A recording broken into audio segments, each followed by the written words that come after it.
And once we're good, I'll hit record and get going. So grateful to all my folks in Facebook land watching. Right on.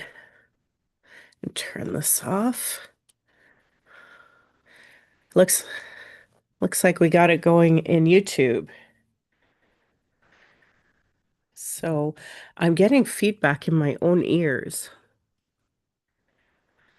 So I got to figure out how to not have that. How do I make this audio work? Oh, maybe I just start talking. Yeah, I'll just start talking and then I can't hear myself. We'll see how that works. Go from here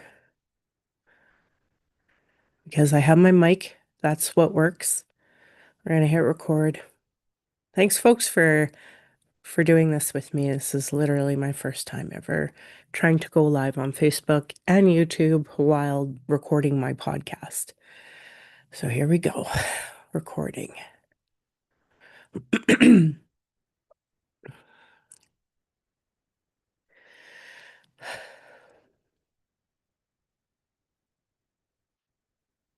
Today is February 1st, 2026. Welcome to Native Calgarian. If you enjoy hearing Indigenous content by the Satu Dene ADHD woman, my Patreon account is Native Calgarian, where you can pledge and support. Thank you, previous donors, for showing your support. For those who cannot afford to give, I would love to hear from you at nativeyyc@gmail.com, where you can send in your comments or your questions. Also, giving a review helps no matter what medium you're listening from. I have a YouTube channel that you can go and subscribe. Go to nativecalgarian.com for the latest podcasts and pin posts on social media. But the most important thing is to please share the things you learn to your network, because it is 10 years now post Truth and Reconciliation Commission report. And I'm sad how many people are still just listening and learning. We need to move past that to action. And action can mean little things. It can mean um, just engaging online discourse in a more productive way. It can be amplifying Indigenous voices. I just picked up 52 Ways to Reconcile by David A. Robertson, and he has 52 things listed literally on the back of the cover. Like at this point, all of the 52 things should be common, but it's not, unfortunately. So thank you, folks, for listening to me, sharing what you do know, and moving forward in a good way. That's the concept of reconciliation. And I try to honor my family, my community, and pan-indigenizing is not great, but we're still kind of at that point, unfortunately. To me, I need to honor my communities the best I can. So, Naganago, Miko Cheche Stokomaki, Nara Dago, Dekotsnago Tine Siku Saradi. My name is Red Thunder Woman. My married English name is Michelle Robinson. I use they, them pronouns. My Dene lineage roots me in the land of the Great Bear Lake tribe in Treaty 11 in Delaney. I'm a native to Turtle Island. My Dene Nation is uninvited to this area of Pinchotine Indahe in Satu Dene, meaning mini big dog town, named after the Calgary Stampede. I was born in Calgary or in Blackfoot, Mohkinstsis as Michelle Elliott, an English name that has afforded me privilege in an English colonial world. Acknowledging proximity to whiteness is important because there's so much to unpack with that. The more racism a person experiences in colonial spaces. My late great-grandfather is Milo B. Wolfe from Delaney. His daughter, Alice, is my now late granny. My mom and I are Northern Slavey Dene or Satu Dene, but my Indian Act imposed status card by the Canadian government says Yellowknives Dene First Nation. Through my father, I am a daughter of the Mayflower and a daughter of the American Revolution. Having a Canadian Indian Act imposed status card is a colonial construct by Canadian policies meant to divide Indigenous peoples' inherent rights. Indigenous Two-Spirit or the Indigenous 2S LGBTQ community and Indigenous women are at the bottom of the Canadian socio-economic ladder because of policy. imposed policy, colonial trauma, racism, gendered violence, and land theft. I'm not a social worker nor an elder, nor do I speak on behalf of all Indigenous people. I just share my journey as a Dene mom, trying to navigate this colonial, misogynistic, ableist, racist world in 2026. Land Back is a movement that could save the planet from climate change created by colonialism, but it would be a part of a meaningful treaty partnership, meaningful reconciliation, honoring global initiatives like the United Nations Declaration on the Rights of Indigenous People. As a former geomatics drafter, I'd be happy to teach you more about the land acknowledgements and the land. You can go to nativecalgarian.com for more.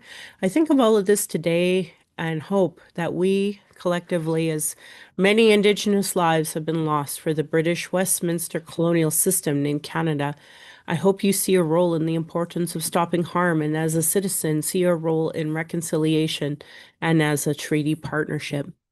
So this week, February 1st, 2026, has been a very difficult week for a lot of folks who have survived sexual assault. The root issue of reconciliation is understanding the unacknowledged harms that were created by Indian residential schools. And I feel like today, out of all days, when I want to discuss the Epstein files, Nathan Chasing Horse, what I'm seeing in social media and in media is kind of a minute to pause and reflect. And so for folks who normally listen, you may want to skip this one, but for folks who don't normally listen and maybe are a part of media, I want to encourage you. If you're posting on a social media, if you're liking stuff on social media, I want to encourage you to listen to today's episode before posting on social media and interacting on social media and media in general, because one of the things that I think has been the hardest part about this week is seeing how little media and people on media respect each other. The topic of sexual assault is horrific.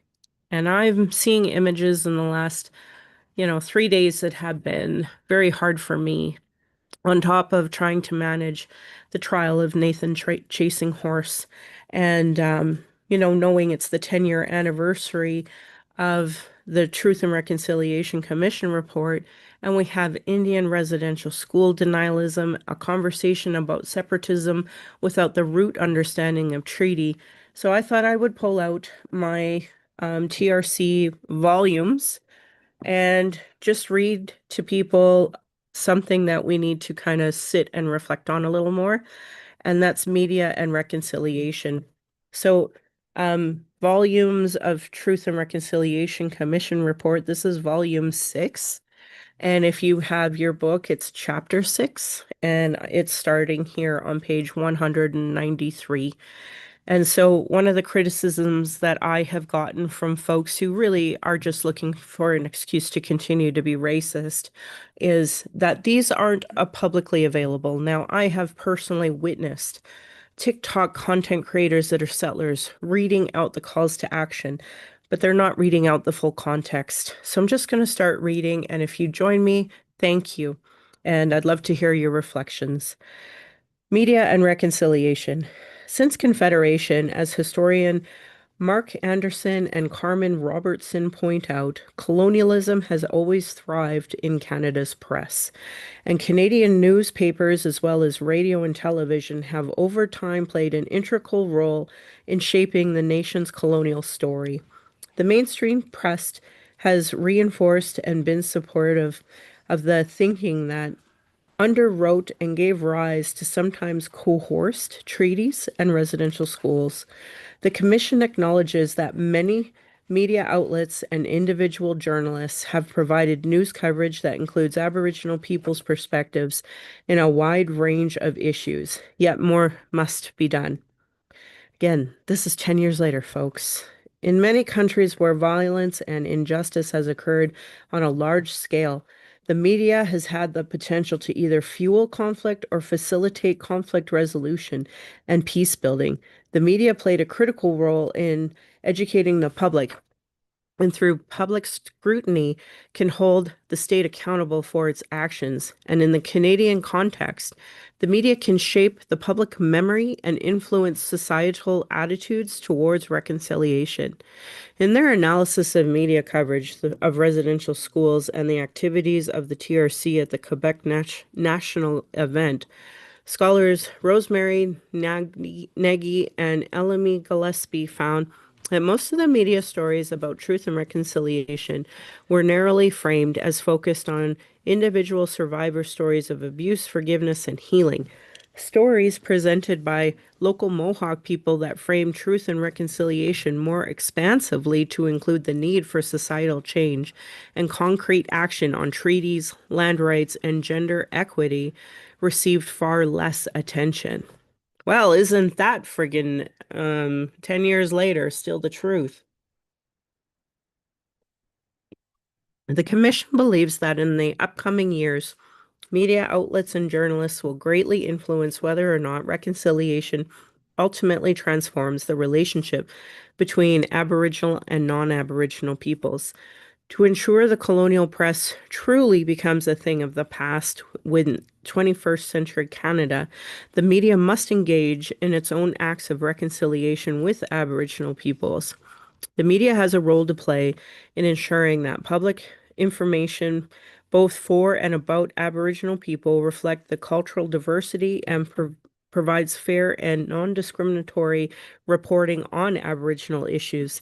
This is consistent with Article 16.2 of the UNDRIP, which says the United States shall take effective, I'm sorry, it did not say United States.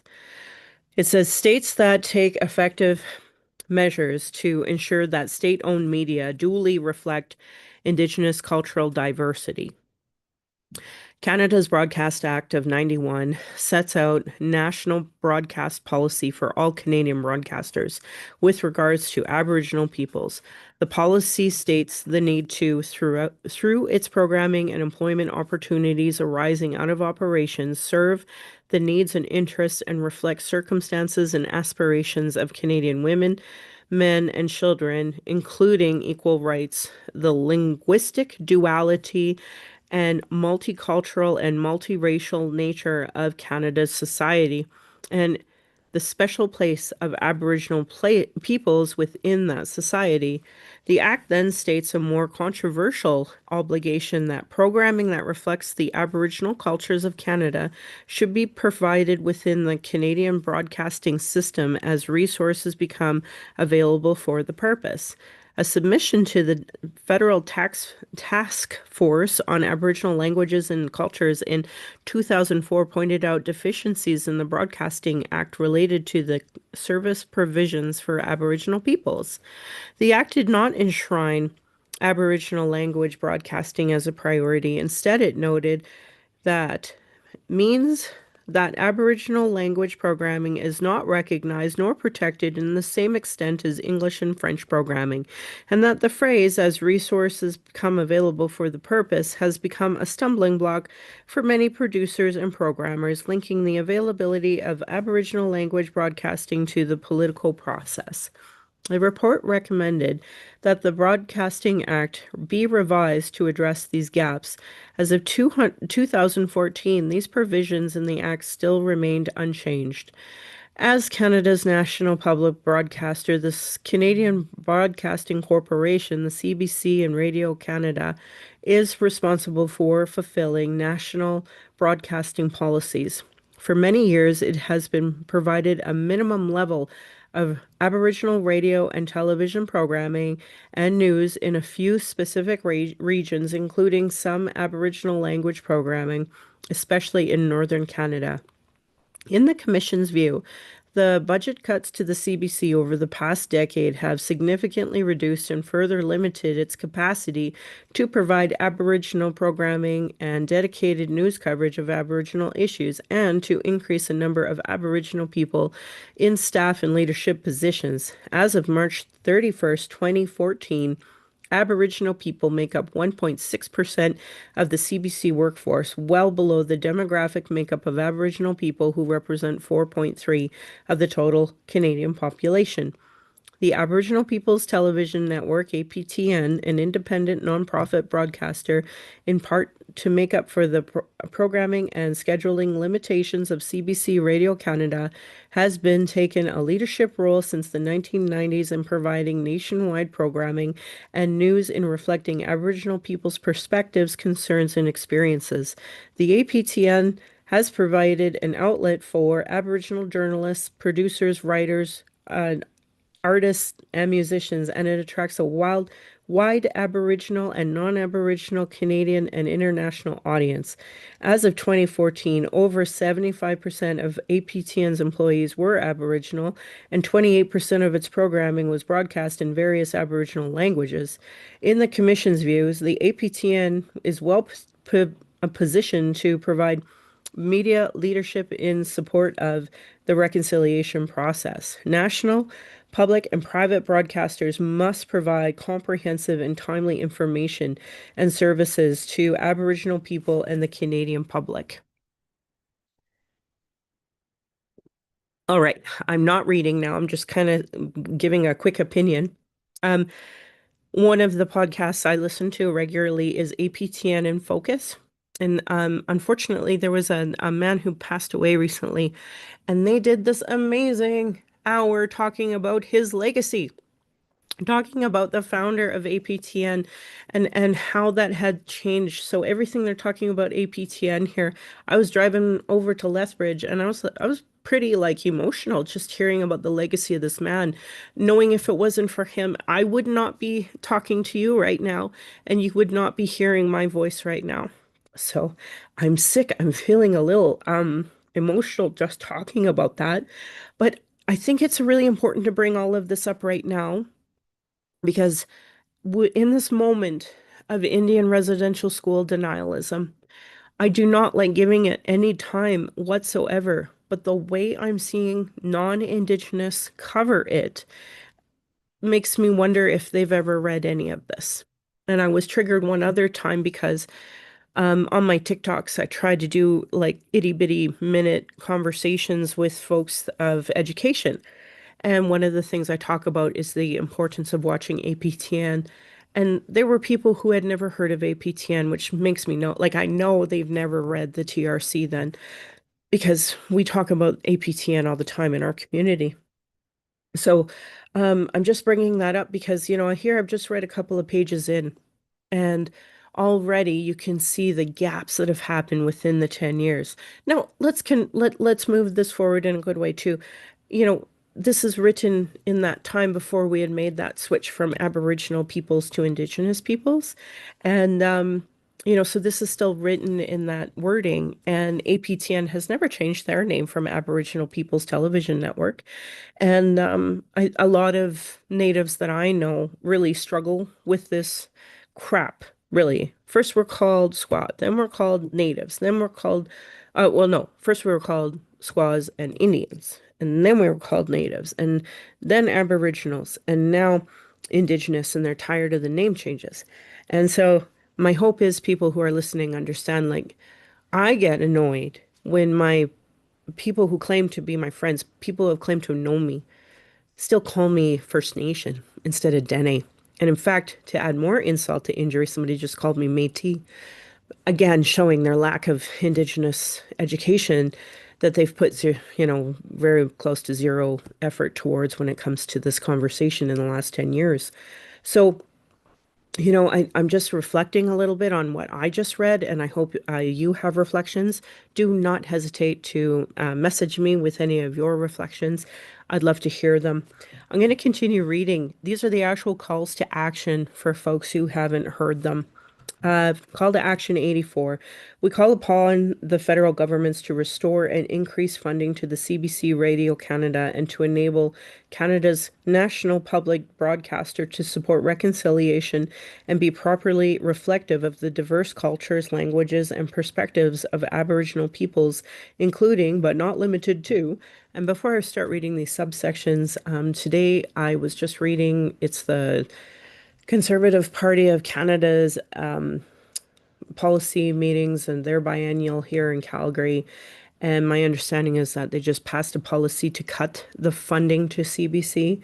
So for anybody who cares, this is an example of anti-Indigenous racism by the Conservative Party of Canada by instead of empowering the CBC and giving the right funding and changing the narrative.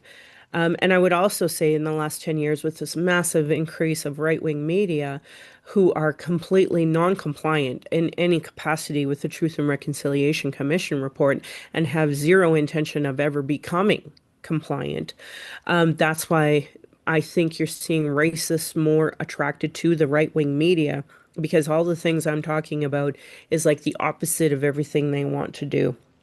So back to this call to action 84. One, increasing Aboriginal programming, including Aboriginal language speakers, increasing equitable access for Aboriginal people to job leadership positions and professional development opportunities within the organization, continuing to provide dedicated news service coverage and online public information, resources to issues of concern to Aboriginal peoples and all Canadians, including the history and legacy of Indian residential schools and the reconciliation process. And I'm sure you heard me pause there, and I paused for a reason. Um, Online public information resources on these issues. Well, I think all Canadians know of Facebook and Meta on Insta. They banned us from doing this. So there's another example of Meta being racist towards Indigenous peoples. And I know that people will say, well, that's a geopolitical issue, which it is. Absolutely, it is. But it's the point. You either care about anti-Indigenous racism or you don't.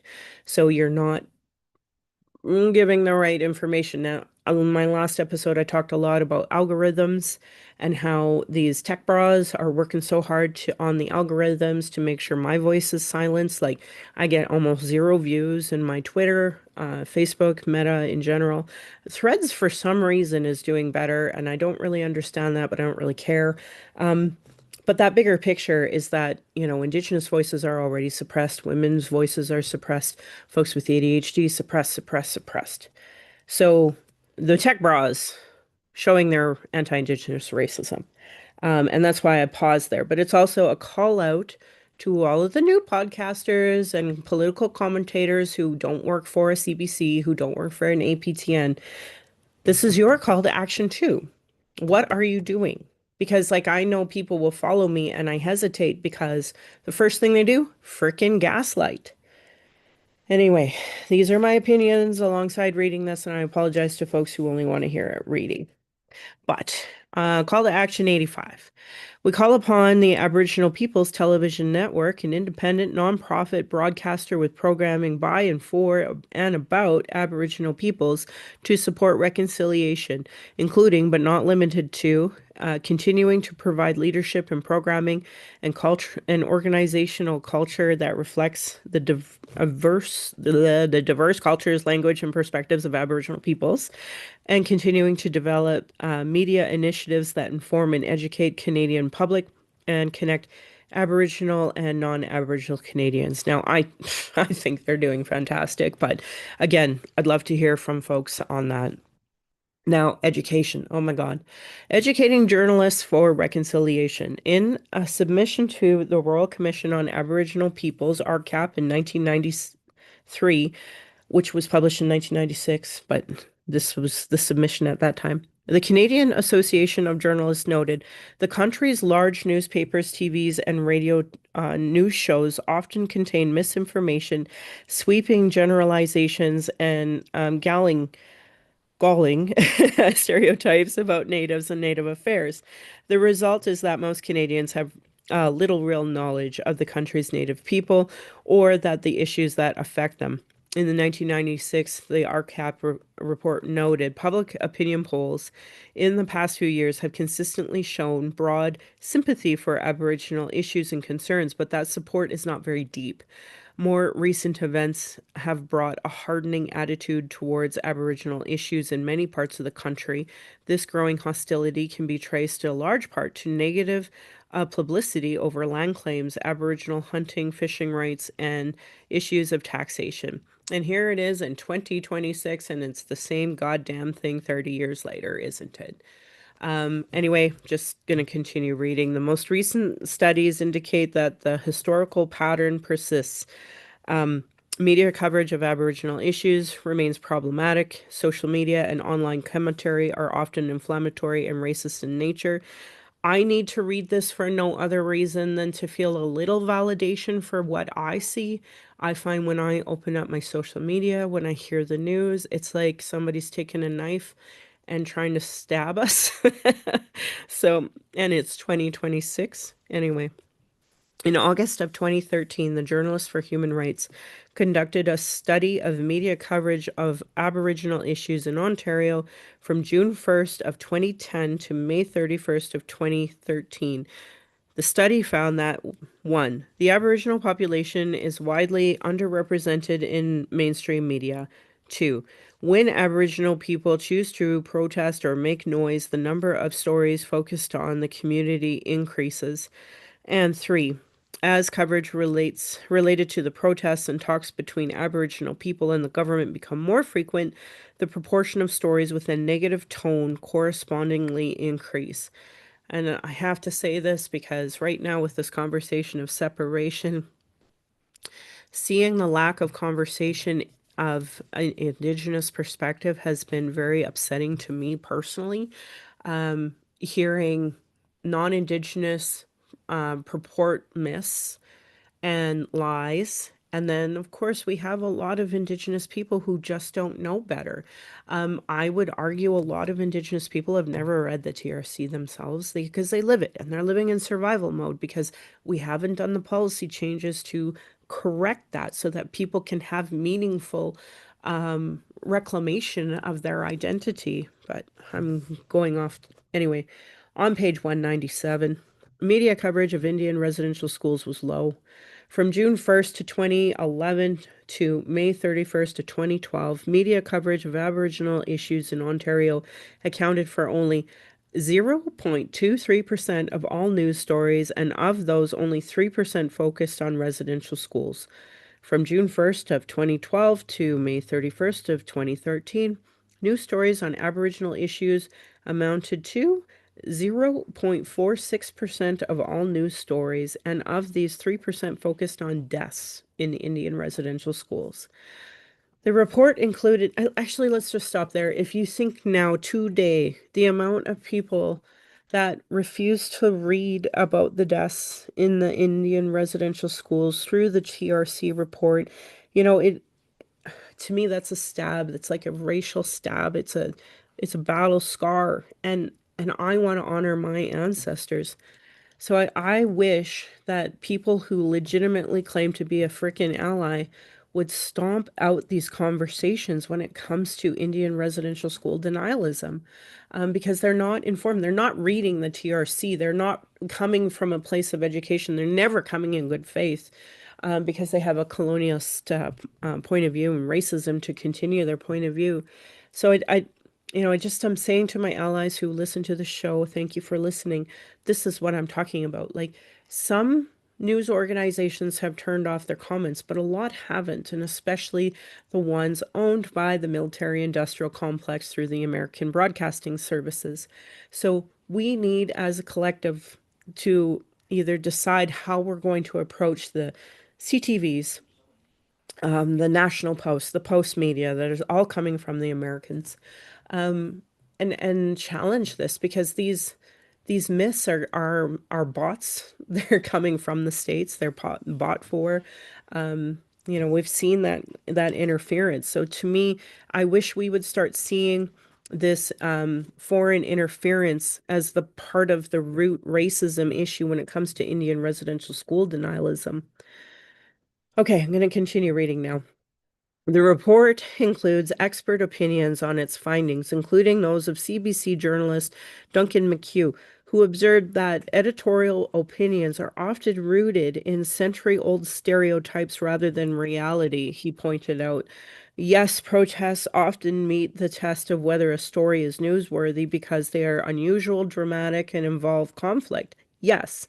Aboriginal activists who understand the media's hunger for drama also play a role in tailoring protests in a way that guaranteed prominent headlines with lead stories. But does today's front page news of some traffic disruption in the name of Aboriginal land rights actually have its roots in a much older narrative of violent and uncivilized Indians who represent a threat to progress in Canada? Are attitudes of distrust and fear underlying our decision to dispatch a crew to the latest Aboriginal blockade? Is there no iconic photo of reconciliation? Because no one from the newsrooms believe harmony between Aboriginal peoples and settlers is newsworthy. Now, just okay, not reading. My personal reflection of that is I think of the CBC Calgary here. There are really racist CBC folks here in Calgary, but I think of one person who I don't have permission to say their name, who has tried so hard to give good, positive stories of meaningful reconciliation. So in 10 years, I can say I have seen some of that. And that makes me happy. And me as an activist, making sure when I have any sort of protest, any sort of vigil, why are we doing it? And I bring it up because we have the Valentine's Day march coming up on Valentine's Day, 2 weeks from now. And, we honor the missing and murdered Indigenous women. But what does that mean to Canadians? What does that mean to the average Calgarian? Like, what does that mean? And is that, you know, um, understanding media's hunger for drama, or is it legit healing for the families? And this matters in this moment of, the Nathan Chasing Horse trial, this moment of these Epstein files and not listening to any of the victims. These moments matter today. Anyway, I'm just ranting.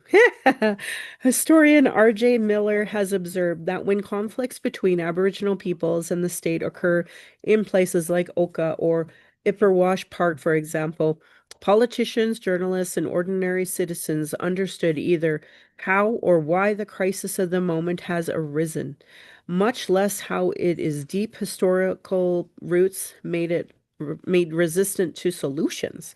This does not bode well for the effective public debate or sensible policy making. Huh. In the Commission's view, the media's role and responsibility in the reconciliation progress requires journalists to be well informed about the history of Aboriginal peoples. Oh my God. Sorry. And the issues that affect Indigenous lives. As we have seen, this is not necessarily the case. Thank you for validating my feelings. Um, Studies of media coverage of conflicts involving Aboriginal people have borne out of this. In the conflict between some of the descendants of members of the Stony Point Reserve and their supporters and the Ontario Provincial Police in Ipperwash Provincial Park in 1995, which resulted in the death of Dudley George, journalism professor John Miller concludes much of the opinion, and there was a lot of it, was based not on the facts of the Ipperwash occupation, but on the crude generalizations about First Nation people that fit many of the racist stereotypes that have been identified. Accurate, comprehensive coverage can provide understanding and resolution, just as an inaccurate, incomplete, and myopic coverage can exacerbate stereotypes and prolong confrontations. Reporters are professionally trained to engage in a discipline of verification, a process that is mistakenly referred to as objectivity. But research shows that news are not um, selected randomly or objectively. Miller discusses 9 principles of journalism that journalists themselves have identified as essential to their work. Of those, he says, journalism's first obligation is to the truth. Journalism does not pursue truth in an absolute or philosophical sense, but it can and must pursue in a practical sense. Even in a world of expanding voices, accuracy is the foundation of which everything is built. Context, interpretation, comment, criticism, analysis, and debate. The truth, over time, emerges from this forum. Its practitioners must be allowed to exercise their personal conscience Every journalist must have a personal writing sense of ethics and responsibility, a moral compass. Each of us must be willing, if fairness and accuracy require, to voice differences with our colleagues. This stimulates the intellectual diversity necessary to understand and accurately cover the increasing diverse society. It is diversity of minds and voices, not just of numbers, that matters. With respect to the history and legacy of Indian residential schools and all major radio and television networks, the newspapers covered the events and activities of the commission. The TRC provided regular information briefings to members of the media who attended the national events. We discussed earlier how students must not only learn the truth about what happened in Indian residential schools, but also understand the ethical dimensions of this history. So too must journalists. Many of the reporters who have covered the national events were themselves deeply affected by what they heard from survivors and their families. Some required the assistance of health support workers. Some of us, in off the record conversations, that their perspectives on and understanding of the impacts of Indian residential schools and the need for healing and reconciliation had changed based off of their observations and experiences in the national events. Call to Action 86. We call upon Canadian journalists, journalism programs, and media schools to require education for all students of the history of Aboriginal peoples, including the history and legacy of Indian residential schools, the United Nations Declaration of Rights of Indigenous People, treaties and Aboriginal rights, Indigenous law, and Aboriginal Crown relations. All right, that's it. So thank you folks for listening to what was said in the TRC about media. I think in this moment, when you hear that with the lens of the Epstein files, when you hear that with the lens of Nathan Chasing Horse, and when you hear that with the lens of Indian residential school denialism 10 years later, I hope that gives you a moment to pause. If you are a social media person, I hope that gives you pause and reflection, because for me personally, we have a group of people, especially in the Conservative Party of Canada right now, trying to stop that from continuing. And I know it's happening in our media because I witness it. I watch it. I watch the CBC turn off the comments, and rightfully so. But then to see the tech bros stop us from having this meaningful conversation, that's why the TRC Day, the National Day for Truth and Reconciliation on September 30th, matters so much. So I'm going to read the MMIW report on the calls to justice, very specific to this, but I'm going to do it in the next part because I think it's really important that people reflect on the TRC separately from the National Inquiry's recommendations for media. And hopefully this will have more prompt conversations with all of the folks who are, podcasters, independent journalists, because some of the things that I see online, whether it's a TikTok, whether it's online in general, they're not meeting this criteria. And as the start of the Black History Month, looking through Black history with that frame too.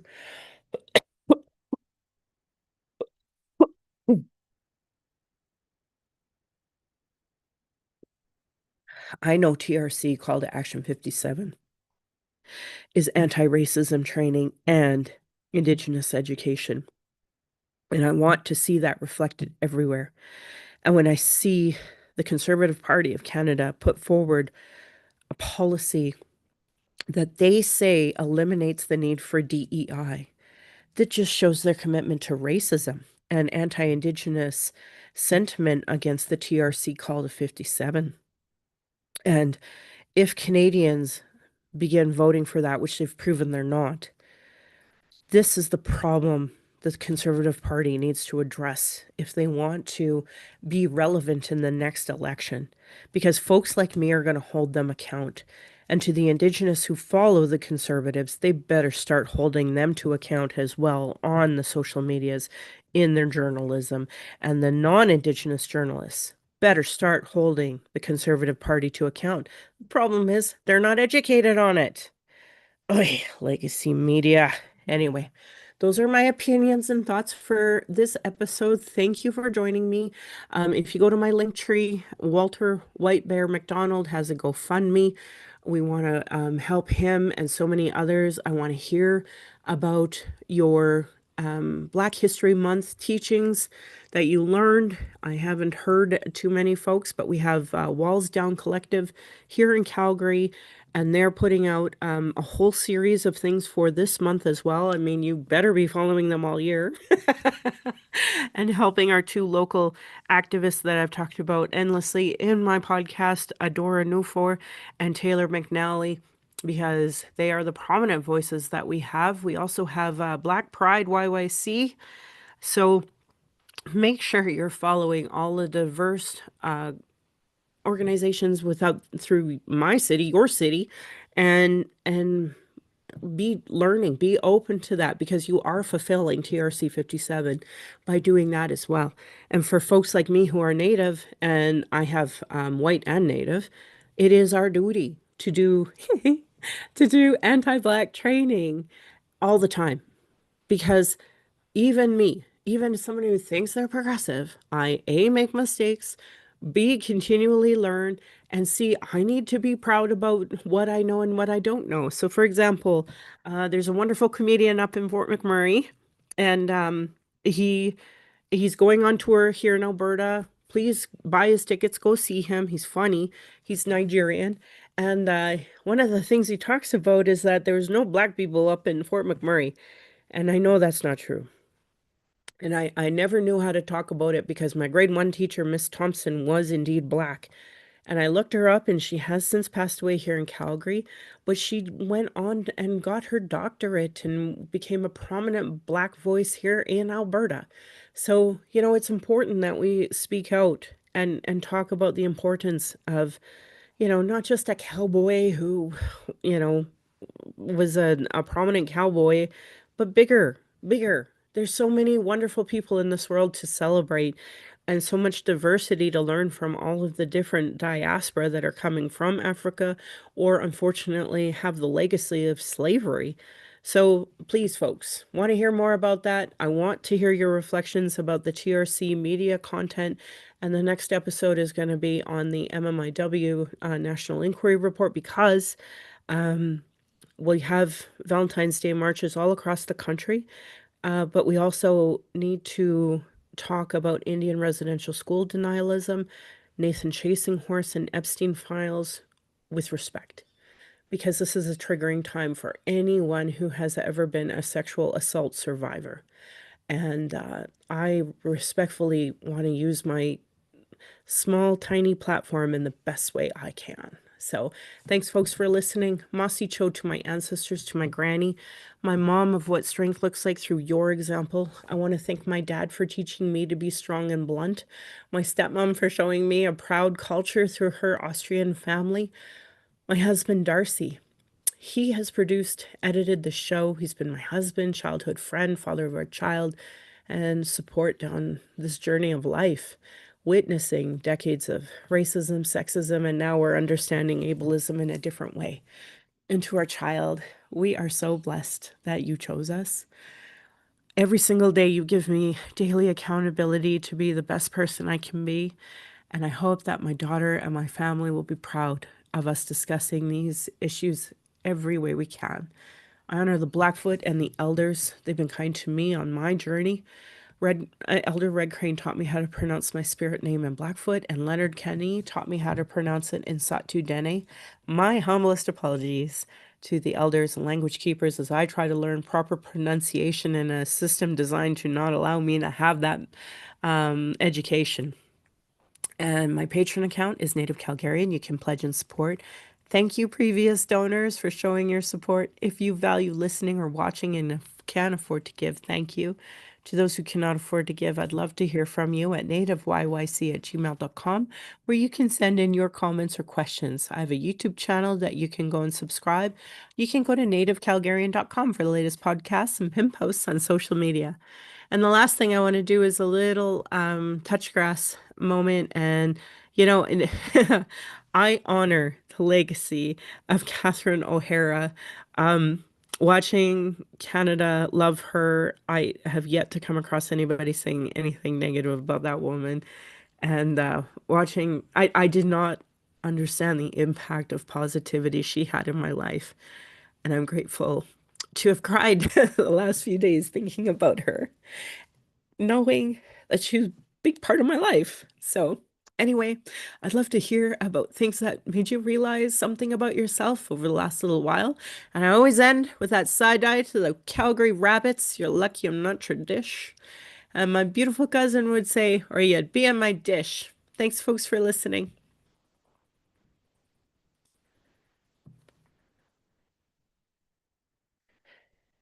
All right.